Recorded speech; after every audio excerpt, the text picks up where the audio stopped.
संभावी जो संसाधन होते हैं, जो संसाधन विद्यमान है परंतु उपयोग नहीं हो रहा है, यानी वे संसाधन जो हमारे देश में उपलब्ध हैं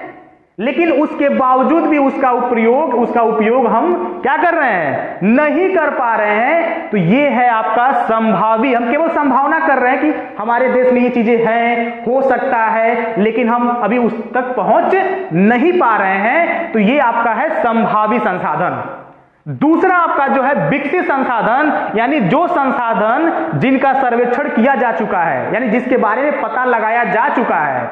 यानी वे संसाधन जिनके बारे में हम पता लगा चुके हैं कि हाँ बिल्कुल कंफर्म है कि यह संसाधन इस जगह पर उपलब्ध है, वहां पे मिलेगा, तो वो संसाधन क्या है आपका विकसित संसाधन है, जिसका हम विकास कर चुके हैं, जिसके बारे में हमने सर्वेक्षण पर जो भी है सब हमने पता लगा लिया है। और उसके बाद आपका भंडार। भंडार में क्या होता है, तो भंडार यानी प्रौद्योगिकी के अभाव में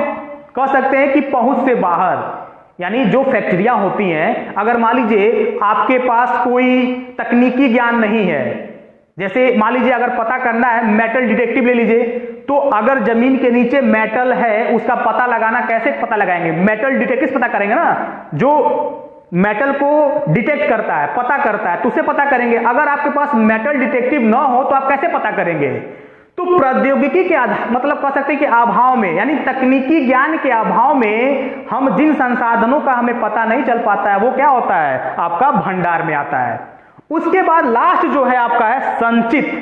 यानी संचित में संसाधन भंडार जो तकनीकी ज्ञान के प्रयोग में लाया जा सकता है, यानी जो संसाधन क्या है संचित है, भंडार का ही भाग है, यानी संचित जो संसाधन है वो भंडार का ही भाग है, संसाधन भंडार का भाग है, जिसके बारे में हम तकनीकी ज्ञान से उसको हम प्रयोग में ला सकते हैं, तो वो होते हैं आपके संचित कोष में।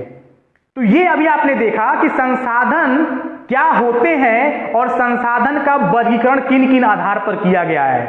तो अब इसके बाद हम बात करेंगे संसाधन का विकास। संसाधन का विकास क्यों जरूरी होता है। आपको पता है कि आज हम घर बैठे देश दुनिया की हर बातों को, हर चीजों को देख लेते हैं घर बैठे, टेलीविजन के माध्यम से,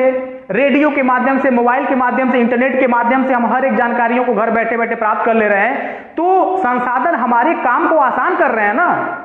तो जो हमारे काम को आसान कर रहा है तो उसका विकास होना क्या है जरूरी है। तो संसाधन का विकास क्या होना चाहिए,